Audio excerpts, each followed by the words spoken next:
ساتھ میں عید الفطر کی نماز کا طریقہ بھی آپ کو سمجھائے دوں، ٹائم ہمارا پورا ہوا چاہتا ہے۔ عید الفطر کی نماز 2 رکعت ہے، 2 رکعت نماز واجب ہے۔ اس میں 6 تکبیریں زائد، 6 تکبیرات کیسی ہیں؟ 3 پہلی رکعت میں ہیں اور 3 دوسری رکعت میں، اور ہر تکبیر کے بعد ہم نے ہاتھ کھول دینے ہیں، جنازے کی طرح باندھے نہیں رکھتے، کانوں کی لو کے بقدر کر کے اس کو کھول دینے۔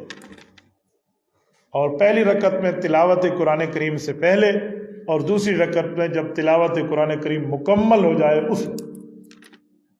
تو تلاوت سے پہلے کا معنی سبحانک اللہم کے بعد ہے، یہ پہلی رکعت ہے، اور تلاوت کے آخر کا معنی دوسری رکعت میں رکوع سے پہلے۔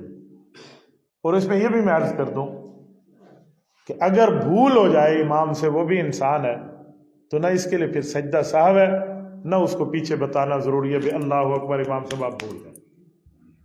تو جس شریعت نے ہمیں تکبیرات پڑھنے کی ذمہ داری دی ہے، اس نے بھولنے پر ہمیں معاف ہونے کی چھٹی بھی دی ہے۔ اس لیے آپ اور ہم میں سے کوئی یہ بندہ بات نہ کرے کہ جی بھول گئے تو نماز نہیں، تو دونوں مسئلے شریعت کا جز ہے۔